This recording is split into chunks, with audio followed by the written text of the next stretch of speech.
नमस्कार मित्रों। भाग्य भी बदल जाता है।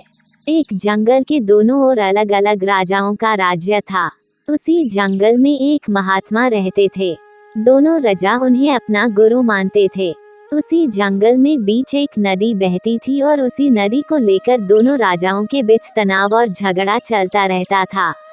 एक दिन बात बिगड़ते बिगड़ते यहाँ तक आ पहुंची कि कोई दोनों राजा सुलह करने के लिए राजी नहीं था, इसलिए युद्ध तय था। दोनों राजा ने महात्मा से आशीर्वाद लेना था।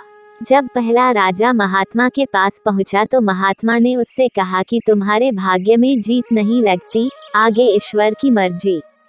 ये सुनकर पहले तो राजा थोड़ा चुप हुआ, लेकिन फिर उसने सोचा कि अगर हारना ही है तो पूरी ताकत से लड़ेंगे, मगर हार नहीं मानेंगे। अगर हार भी गए तो हार को दूसरे लोगों के लिए उदाहरण बना देंगे। दूसरा राजा भी आशीर्वाद लेने महात्मा के पास गया। महात्मा ने कहा, भाग्य तो तेरे पक्ष में लगता है। राजा तो ये सुनकर खुशी से भर गया। जब वापस लौटा तो निश्चिंत हुआ कि जैसे उसने युद्ध जीत ही लिया हो। धीरे धीरे रात और दिन बीते और फिर युद्ध का दिन आ गया। दोनों राजाओं की सेना युद्ध के मैदान में जमा हो गई और लड़ना शुरू कर दिया। एक तरफ की सेना ये सोचकर लड़ रही थी कि चाहे किस्मत में हार लिखी हो परंतु हम हार नहीं मानेंगे। वही दूसरी तरफ की सेना ये सोचकर लड़ रही थी, जीतना तो हमें ही है तो फिर डरना कैसा। लड़ते लड़ते राजा के घोड़े के पैर की नाल निकल गई और घोड़ा लड़खड़ाने लगा, लेकिन राजा ने ध्यान नहीं दिया और यह सोचा कि जब जीत किस्मत में है ही तो किस बात की चिंता। परंतु कुछ ही देर बाद घोड़ा लखा कर गिर गया और राजा दुश्मन के हाथों पड़ गया और उसकी हार हो गई। युद्ध के बाद महात्मा भी वहां पर आ गए।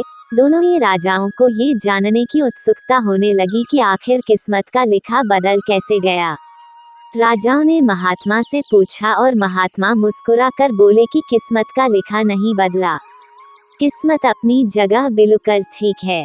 उन्होंने जीतने वाले राजा की तरफ इशारा करते हुए कहा, अब आपको ही देख लो राजन, अपनी हार के बारे में सुनकर आपने दिन रात एक कर दिया। सब कुछ भूल कर जबरदस्त तैयारी की, खुद हर बात का ख्याल रखा, जबकि पहले आपकी योजना सेनापति के दम पर युद्ध लड़ने की थी।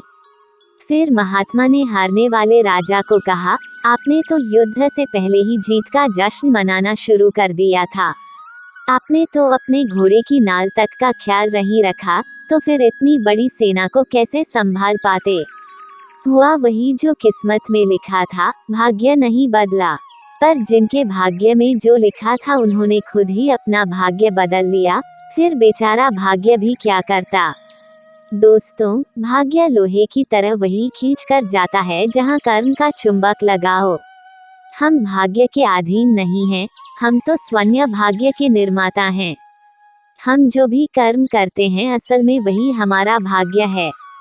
कुछ परिस्थितियों पर हमारा वश नहीं चलता, जैसे किसी अच्छे और अमीर घर में पैदा होना, ये हमारे बीएस में नहीं। लेकिन कर्म के बिना फूल से धूल होने और कर्म से साथ धूल से फूल होने के उदाहरणों से दुनिया भरी पड़ी है।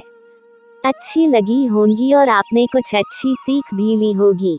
हमें अपने विचार कमेंट करके जरूर बताइएगा। धन्यवाद।